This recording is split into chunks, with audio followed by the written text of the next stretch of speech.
look here, I'm going to look here. And she spins, and something's agitating her to the point that when we get to this minute, then she begins almost going further towards, if you think that this is the same field where they were captured, she starts going towards that ravine where everybody fell down. Okay.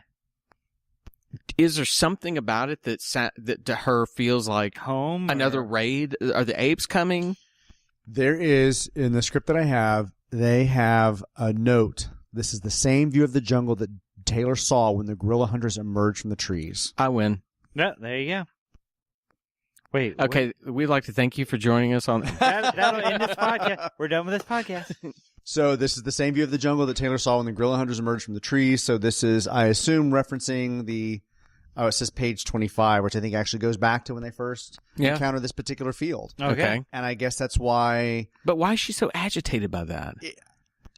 I mean, he offers this must be close to home for her, and she knows it. I mean, I guess it's where they came from. Again, why does Taylor assume that's close to home? Just because he met her there the first time that they saw each other doesn't mean that that's where she lives. That means where he found her foraging, not where they live. Right. So he says must be close to home for her, and she knows it. And then she tries to kind of pull him towards this jungle area, which I guess is where they came from or almost came from.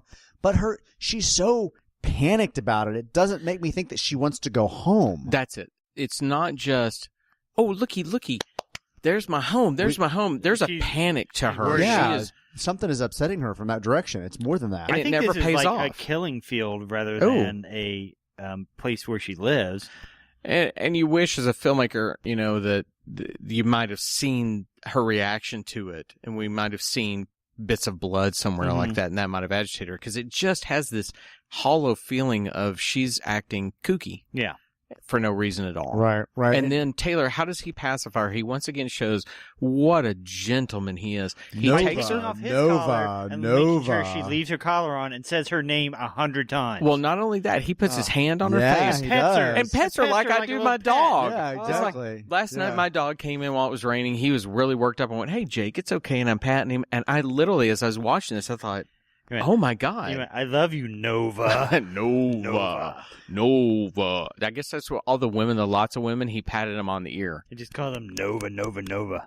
and maybe it's just the way this is directed and acted in this particular moment that kind of gives us a different sense of what's actually happening.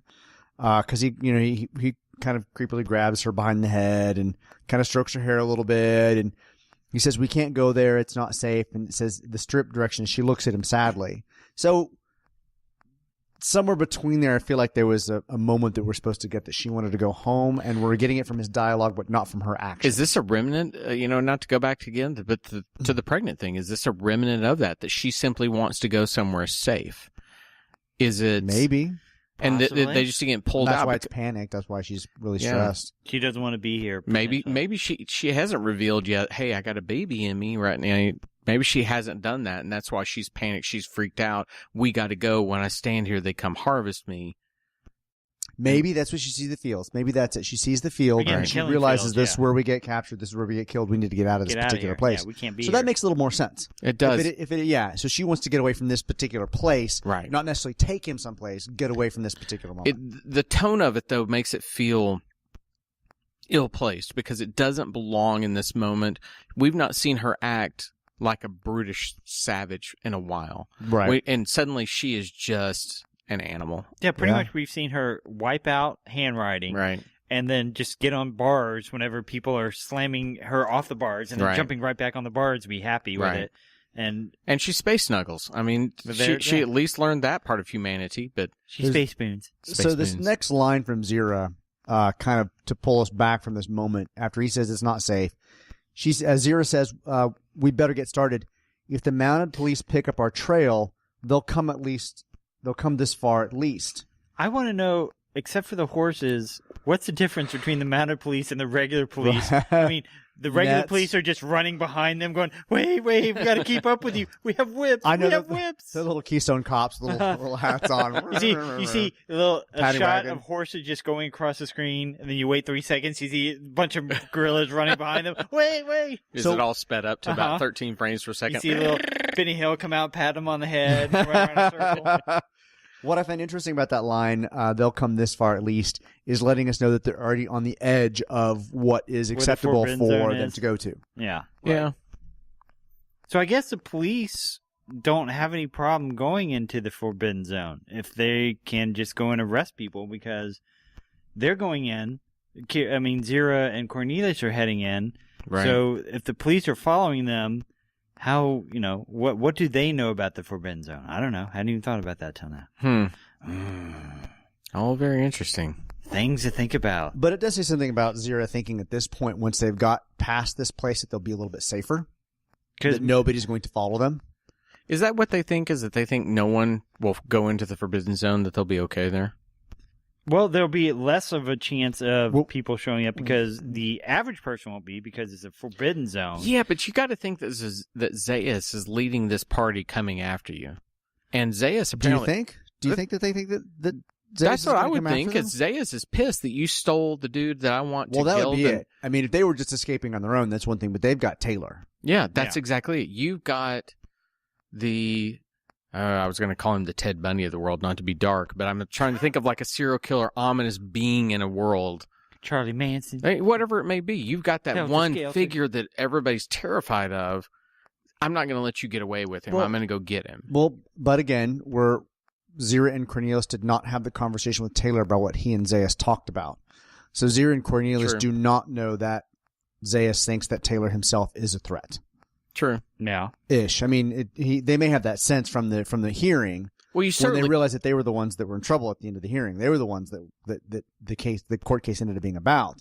They didn't have that little conversation that basically said... No, but at the same time, you stole something that's very precious. You took something you're not supposed to. You're not going to simply get away. And also, if you thought that was, you wouldn't go under cover of day for night and try to steal him. It would be, oh, hey, we're just going to go here in the day and we're going to take him. They knew this was a stroll around the campus. Do you think that Cornelius, by getting back to his dig site to prove their theories, that Taylor will be relevant to that, and that's why they still need Taylor? I don't think they plan to take him there, because they talk about where you going, we're going here, almost that kind of conversation. I don't think they were expected to take Taylor. Taylor's the one who leads that. It's not Cornelius. Right. But part of the problem is we don't know what Cornelius has seen. We know that Dr. Zaius has told him to be careful about everything that he's seen on his expeditions, but we don't know what he's seen on his expeditions. We don't know what the... I have a feeling we'll find out. When? Before the end of the movie? Very soon. Okay. So we're just kind of, at this particular moment, we end the moment with basically Zira commenting that this is kind of the edge at which they expect to be followed by police. Yeah. So between the killing field and Nova wanting to get to the other side of the killing field and then being at the edge of the killing field on the other side of the city, they feel like they're moving into an area where they will not be followed or they will be safe from society. So is that what Nova knows? Is that this edge, the apes don't ever follow us just past this killing field? They don't go here? That may be why. Yeah. Is that why she's like, we got to go. We got to go. That's safe. We come over here to occasionally, rob their food. Right. And so back to your theory about whether this cornfield was a trap, it might very well be. Or it might just be the edge of their farming society. Maybe. Anything else, gentlemen? That's it for me. I don't know. I haven't seen Scriptmeister? No, we just end with Cornelius going, right? Oh. Yes. Oh, my goodness. I don't know that there's ever been a better end to one of our episodes. Okay. We'll call that an episode. We will ask you guys to go find us, rate us, share us, talk about us. Let everyone know. If you're enjoying us, tell them to come find us. So, for Richard and Sean, we'll put this one in the books. We'll see you guys tomorrow. Quit begging, Todd. Bye. Bye, guys.